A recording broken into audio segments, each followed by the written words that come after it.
Good afternoon guys! Nagbabalik naman na tayo sa ating vlog. For today's video, ang pag-uusapan naman natin ay kung sinong the best president mo. Kasi opinion mo yan eh. Opinion ko to. Kung pag hindi tayo nag-iilaan kung anong gusto natin, di ba? Si former President Duterte or si President Marcos. Pwede nyo gamitin yung comment section guys.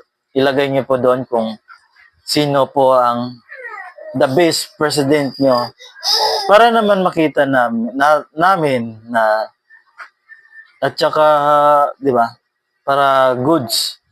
Kasi sa akin guys, kung sa akin naman, ang the best president ko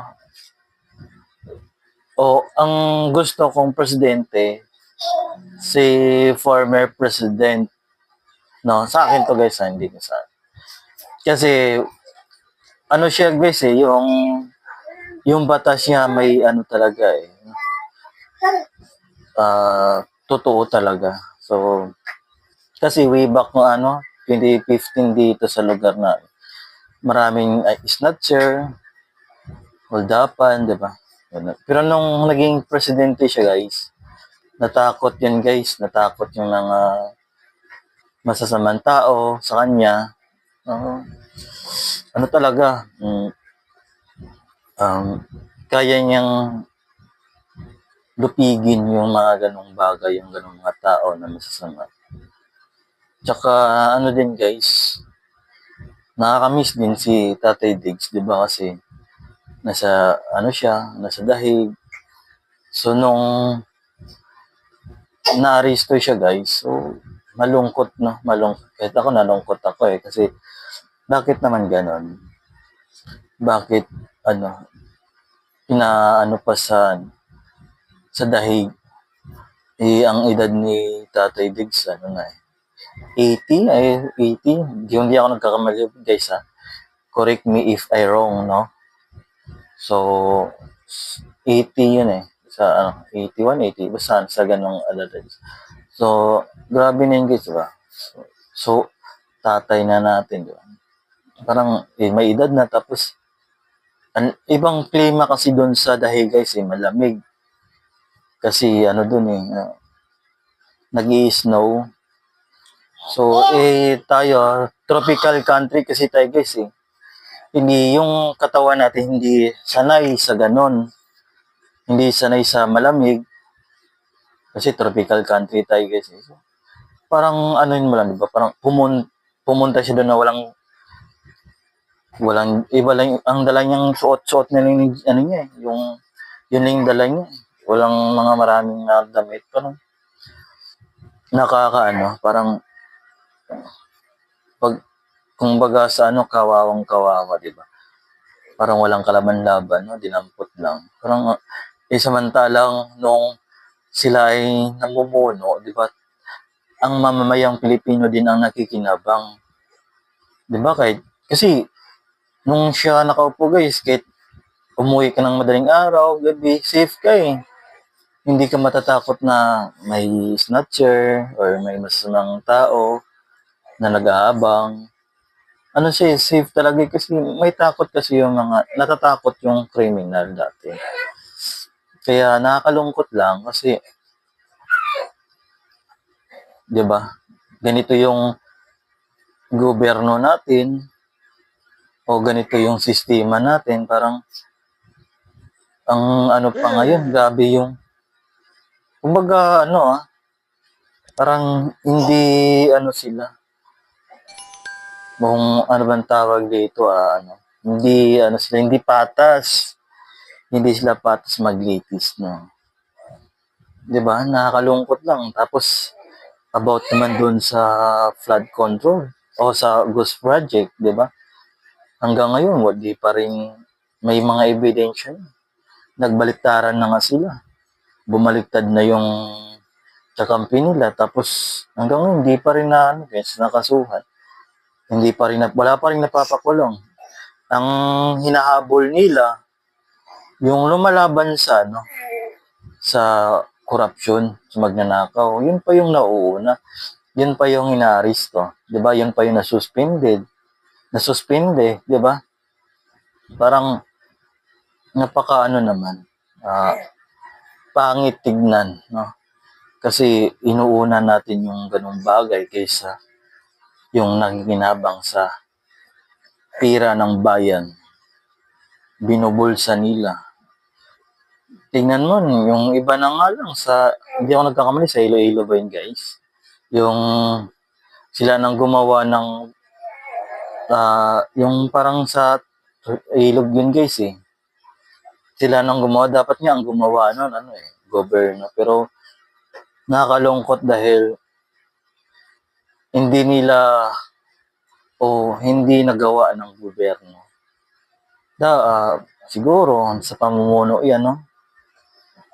Kasi may batas naman, dapat sinusunod yung batas natin. Nakakalungkot lang dahil nangyari sa ating bayan, puro kurap lang, no? Tas sayang na yung pag-aano ng mga tao, boto ng tao. Napunta lang sa ano, napunta lang sa wala. Eh dapat kung sila yung nakaupo, gawin nilang trabaho nila. Habulin nila yung magnanakaw, yung nakinabang sa ano, sa pira ng bayan, hindi yung habulin nila, ipapakulong nila yung lumalaban lumalaban para sa tao, 'di ba? Yung kakampi ng mga mamamayan, nilalabanan ang corruption, yun pa yung hinahabol nila, yun pa yung pinapakulong nila. Para sa akin, kahit mga bata alam, nakikita ng mga bata na bakit ganon? Bakit ano na, iba na yung gobyerno ngayon. Parang against sa mga ano, mabubuting tao o lumulupig sa mga korupsyon. No? Kahit ano naman, kaya minsan guys, ako di na nanonood ng balita guys, kasi madidismaya ka lang. No? Manonood ka ng balita, yung sa Senate hearing, parang, dati yung ano, yung sila Marcolita pa yung nagdala ng Senate hearing. Blue Ribbon. So, ano nanonood ako noon kasi na-excited ako. Pero nung nag-change na, nagpalit na, parang boring na panoorin guys eh. Parang bang wala talagang mapapatunguhan yung mga allegation ng ganun. O wala kang makikitang output na kung may mapapakulong man na malalaking isda na makurakot. Kasi parang pinagtatakpan nila tapos parang nililihis nila yung mga ano, issue. 'Di ba? Napakalungkot lang guys, no? Kaya nga hindi ako nanonood ng balita, nai-stress din ako guys eh. Pag nanonood ka ng balita, tapos puro ganun naman din, puro takpanan lang. Dapat, kung gobyerno ka, public servant ka, doon ka sa tao, sa masang mahihirap, hindi yun sa mga politiko lang, iilang politiko. Dapat ang pinaglilingkuran mo, bansang Pilipinas. Di ba? Ngayon, habulin nila yung parang dismaya lang. No, yun lang guys. So, nakakalungkot man, pero hanggat may buhay, may pag-asa. Bawi naman.